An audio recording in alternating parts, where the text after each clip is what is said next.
Pemasangan AKDR atau alat kontrasepsi dalam rahim atau IUD. Perkenalkan, saya Timothy David Lengkong, dan pada saat ini saya akan menjelaskan pemasangan AKDR, menyapa pasien dengan ramah dan memperkenalkan diri, memberikan informasi tentang AKDR.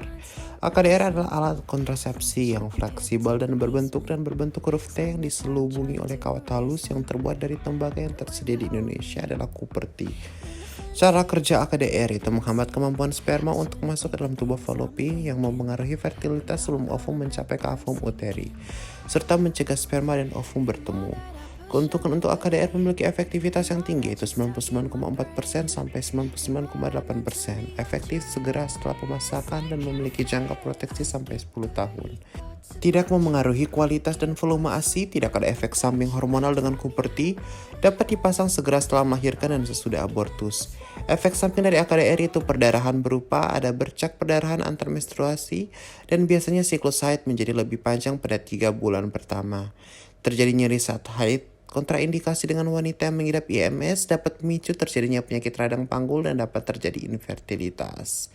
Setelah itu tanyakan apakah ibu masih memiliki pertanyaan, apakah ibu sudah mengerti, dan setelah itu melanjutkan pertanyaan riwayat kesehatan reproduksi ibu, tanyakan riwayat tanggal haid terakhir ibu, lama haid, dan pola perdarahan haid, riwayat paritas dan riwayat persalinan, riwayat kehamilan ektopik, riwayat nyeri yang hebat setiap haid, riwayat anemia yang berat, riwayat infeksi sistem genitalia, riwayat penyakit menular seksual, riwayat infeksi panggul, riwayat berganti-ganti pasangan, dan riwayat menderita kanker serviks.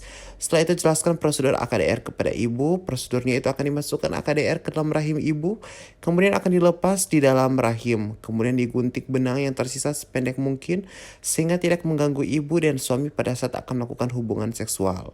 Edukasikan kepada ibu untuk kontrol apabila ada perdarahan atau nyeri yang hebat. Untuk menanyakan persetujuan ibu, lanjut ke pemeriksaan fisik dan pemeriksaan panggul. Sebelum melakukan pemeriksaan, pastikan klien sudah mengosongkan kandung kemih dan mencuci area genitalia dengan menggunakan sabun dan air yang bersih. Sebelum melakukan pemeriksaan, cuci tangan terlebih dahulu dengan air bersih, mengalir, dan sabun 6 langkah sesuai dengan WHO. Alat dan bahan yang dipersiapkan ada AKDR, ring tang, tanekulum, sonde, spekulum, cocor bebek, kapas, gel, larutan antiseptik, pila ginjal sebagai wadah untuk alat bekas pakai, dan handskun. Bantu pasien untuk naik ke meja pemeriksaan lalu memakai handskun. Palpasi daerah perut. Apakah ada nyeri, benjolan, ataukah keluhan lainnya? Jangan lupa untuk mengenakan kain yang penutup pada pasien. Untuk pemeriksaan panggul, gantikan handskun dengan yang steril. Untuk pemeriksaan yang selanjutnya, atur arah sumber cahaya dan inspeksi apakah ada lesi kulit, massa discharge pada vagina, tanda-tanda radang, jaringan fibrotik maupun fisura. Jangan lupa untuk melakukan toilet vulva dari depan ke belakang, dari labia mayor kanan ke labia mayor kiri dan pada bagian tengah. Palpasi kelenjar Shine dan Bartolini menentukan apakah ada massa kistik, bengkak, tanda radang, nyeri, atau DU. Setelah itu kita akan melakukan pemeriksaan in speculo menggunakan spekulum cucur bebek yang panjang dan ukurannya sudah disesuaikan dengan panjang liang vagina ibu. Gunakan gel untuk lubrikasi spekulum agar tidak nyeri, dan kita minta ibu untuk mengambil nafas yang dalam pada saat spekulum akan diinsersi. Masukkan spekulum dengan tangan kiri menekan pada komisura posterior dan tangan kanan memasukkan spekulum dalam posisi miring dan tertutup. Setelah 2/3 spekulum masuk, putar 90 derajat dalam posisi horizontal. Setelah itu kancingkan sekrupnya, dan setelah terpasang, kita menginspeksi serviks, memvisualisasi apakah porsi terlihat atau tidak. Setelah porsi terlihat, kita harus evaluasi apakah ada massa yang mudah rapuh, berbenjol-benjol, atau porsi licin. Kita juga harus memperhatikan UUE, apakah terbuka atau tertutup, apakah ada cairan atau keputihan di vagina. Bila ada lendir, eksudat atau darah dapat dibersihkan agar visualisasi porsi dapat terlihat dengan jelas. Setelah itu kita harus mengeluarkan spekulum dengan hati-hati dan mengendurkan sekrup yang terkunci, lalu tekan kembali ke tempat semula dengan tidak menyentuh pada peralatan lain yang belum digunakan. Kemudian lanjut pada pemeriksaan palpasi bimanual. Pisahkan kedua lamia dengan ibu jari dan telunjuk tangan kiri dari sisi atas. Jangan lupa untuk memasukkan jari telunjuk dengan jari tengah kanan ke dalam vagina dalam posisi lurus.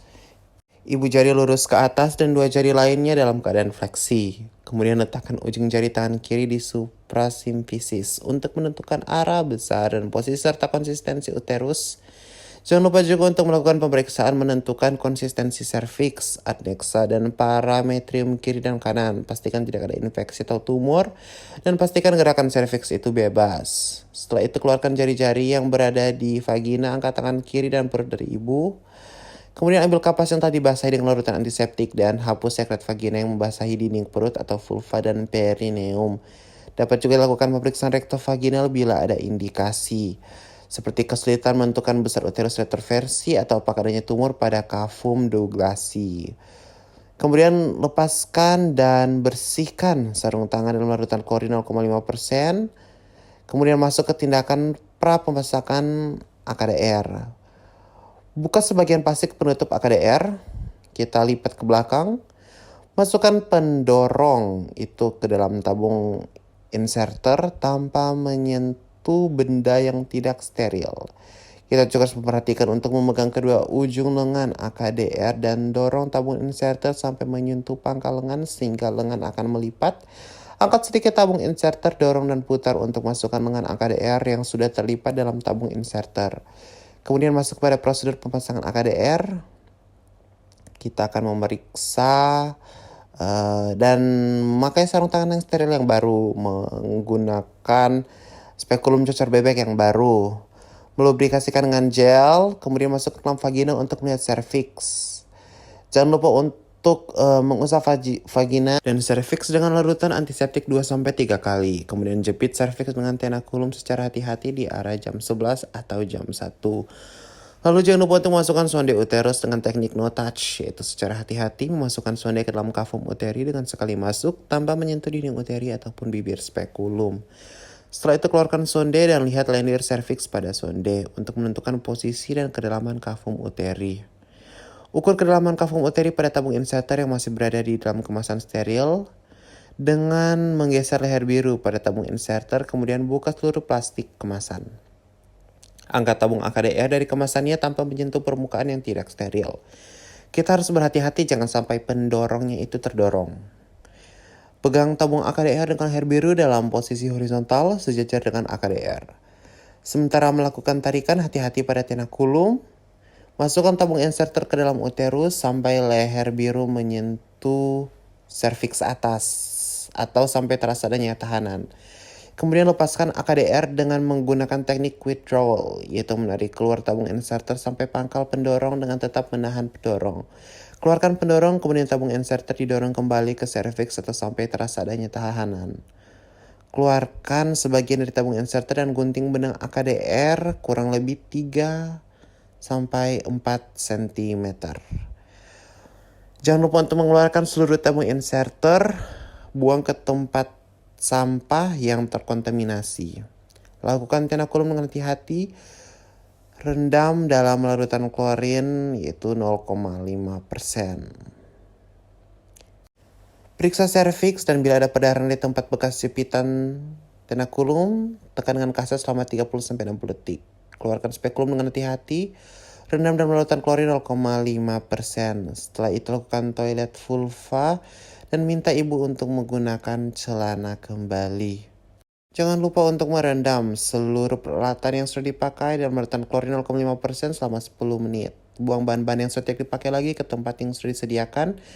Itu jangan lupa untuk mencuci tangan 6 langkah yang direkomendasikan oleh WHO. Ajarkan pada klien bagaimana cara memeriksa sendiri benang AKDR dan kapan harus dilakukan. Jelaskan kepada klien atau pasien apa yang harus dilakukan bila mengalami efek samping. Beritahu kapan pasien harus datang kembali untuk kontrol. Terima kasih. Saya ucapkan banyak terima kasih.